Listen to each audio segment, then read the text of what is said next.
He freed a 9-year-old girl and her mother from a child labor gang. What happened next shocked all. The sun was harsh that afternoon. The narrow lanes of the slums seemed to sweat, suffocate, and simmer under the pressure of poverty. In the filthiest part of Lane 17, surrounded by rows of patched-up tin-roof shanties, stood an old abandoned factory, locked from the outside, but inside, it was hell. That was where Seema and her 9-year-old daughter, Gudiya, were trapped. Both were forced to work inside a so-called sewing unit. In reality, an illegal child labor camp where hunger, beatings, and relentless work were the only constants. Seema had borrowed 10,000 Indian rupees from a local moneylender.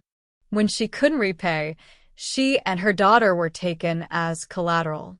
Gudiya wasn't supposed to be involved, but the gang insisted she learn the trade early. It wasn't about trade, it was control. Rahul, a former army officer, now ran an NGO called Nai Subha, New Dawn. He had left the battlefield, but his war hadn't ended. This one was against chains that didn't rattle, chains of fear, silence, and corruption. One day, Rahul received an anonymous tip. Lane 17. Old factory. Kids inside. Can't speak. Won't survive long. That night, Rahul didn't wait for backup. At 3 a.m., he arrived quietly with 4 trusted allies, 2 lawyers, a female social worker, and an undercover photographer. All masked, all silent. They surveyed the building, marked the guards' shift patterns, and slipped over the back wall.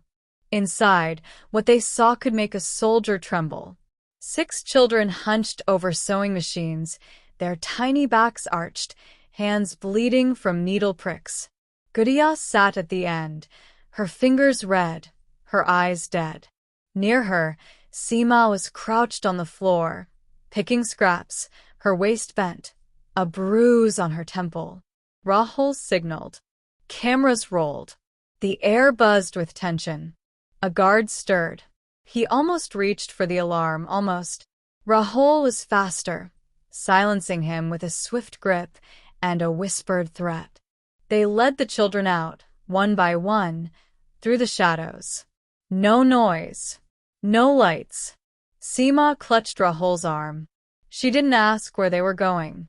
Her eyes, swollen, hollow, simply begged, anywhere but here. By dawn, the world had changed. The footage went viral.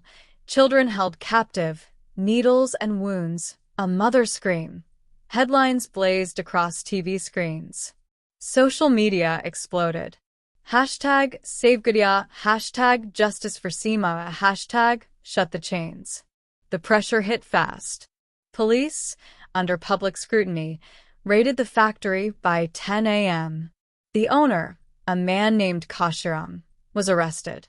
But what truly shocked the public was what came next. Kashiram had ties to politicians, cops, even businessmen.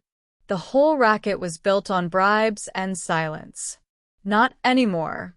Seema and Gudiya were taken to Nai Subha's shelter.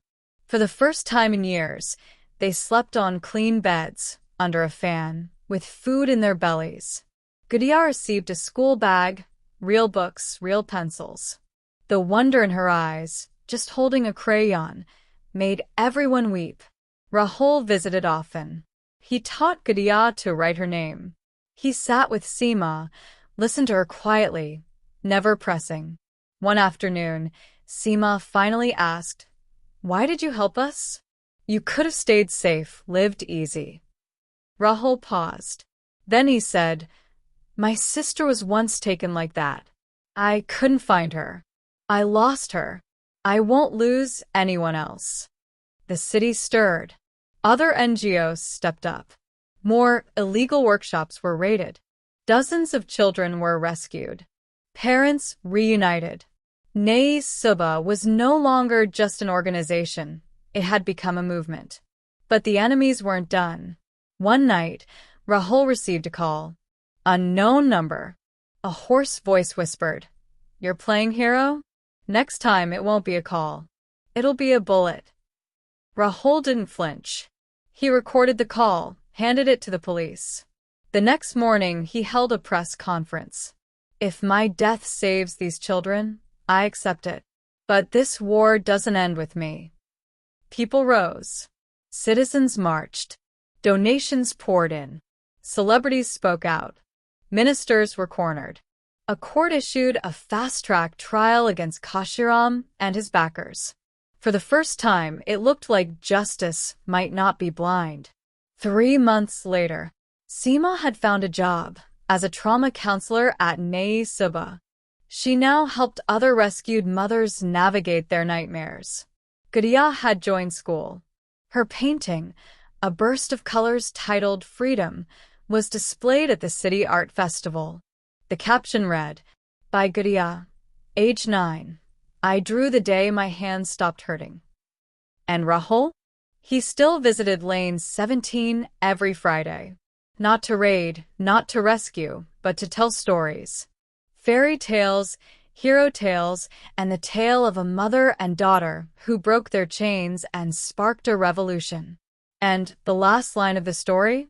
He saved a mother and her child, and the whole system trembled.